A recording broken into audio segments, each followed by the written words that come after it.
Hey guys, Tian here. Hopefully this video turns out good. This one I'm kind of just winging it. Normally I don't have much prepared anyways, but yeah, this one's going to be very winging it. Might be a little bit all over.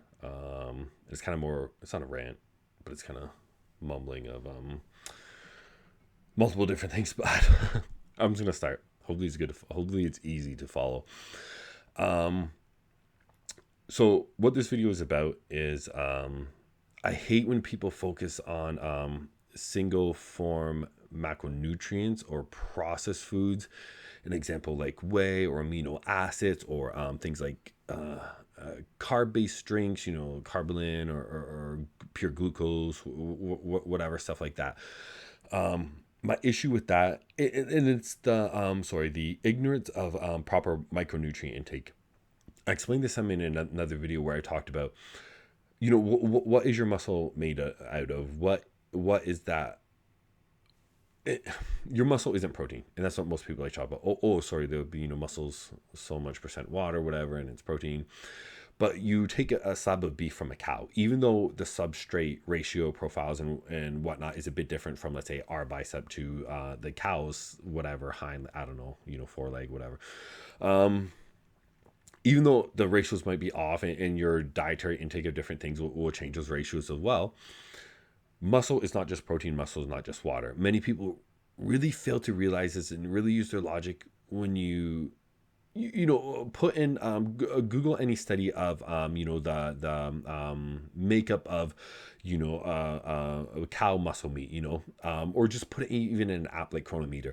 You will see that muscle is it's phosphorus, it is potassium, it is magnesium, it is iron, it is zinc, the same things that like, hey, I'm eating red meat, I'm getting a decent amount of iron intake. All those nutrients that are the muscle, that is that leg muscle, that is that, cows don't have arms, so I'm just going to say arm muscle, that bicep of the cow is all of those things. It is not just protein. And when we're breaking down muscle and tissue and we're focusing on, people be like, oh, I'm going to have more whey, more protein, whatever. And, whey is a processed food, but it still has some nutrients, but not all the nutrients from the whole form of like milk. You are doing yourself a huge disservice of trying to build muscle. Sorry guys, again, I didn't really plan this one, so it is very poorly done. What I'm trying to say here is that people really lose focus of the whole foods and micronutrient importance.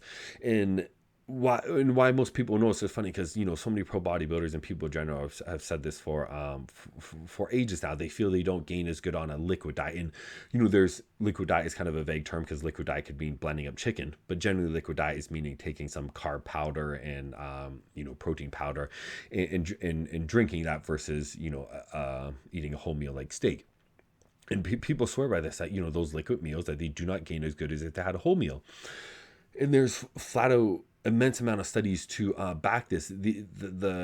These studies are generally done when they're going for trying to create the biggest cow, the biggest pig, and the most the most meat they can get out of by what they're feeding them, essentially. And then they'll do this to see the importance of what importance certain micronutrients have on growth, because that's very important, getting the cow, pig, whatever, as big as possible and getting the most meat out of it.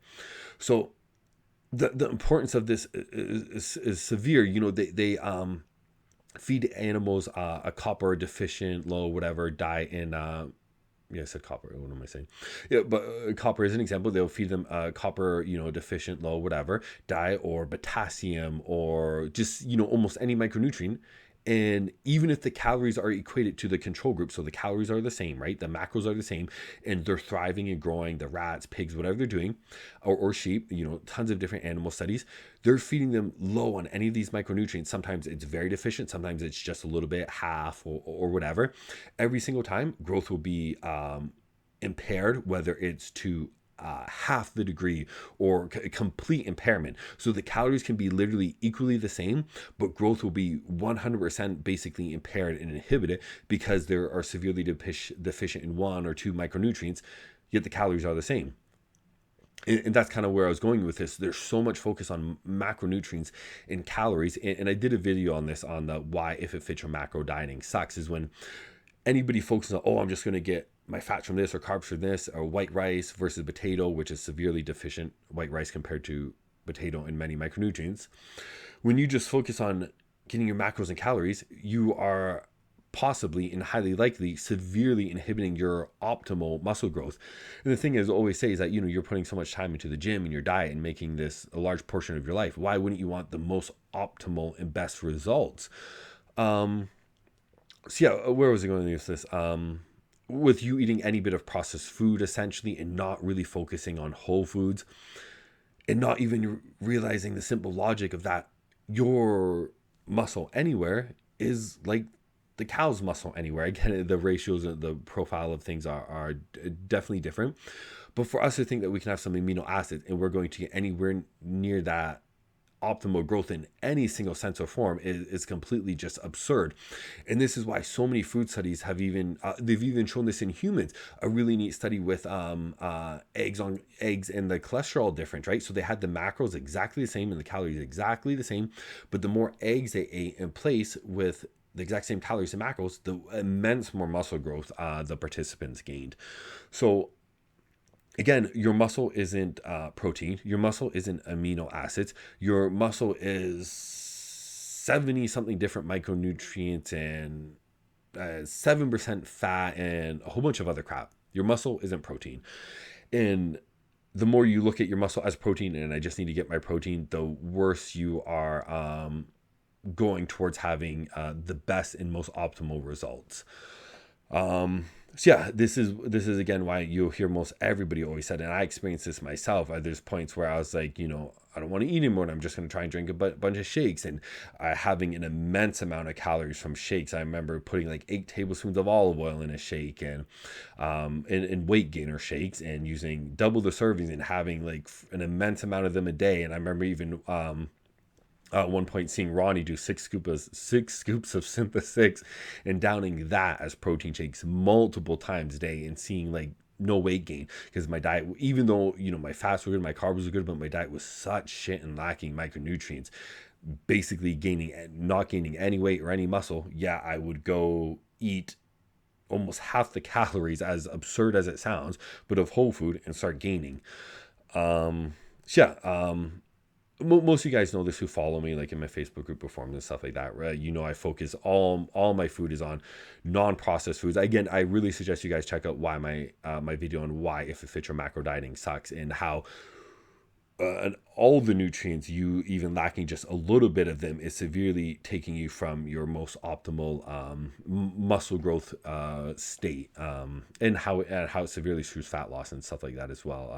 It's much more in depth in that video, so definitely check that video out, guys. Once again, thanks for watching, everyone. Thank you for subscribing. Thank you for following me. Thank you for words of encouragement lately. I really appreciate it, guys. And again, if you share my videos if you guys want, that greatly helps me and is extremely appreciated. So thank you guys all for following and everything you guys do for me. Yeah, all right, that's it. Take care, guys.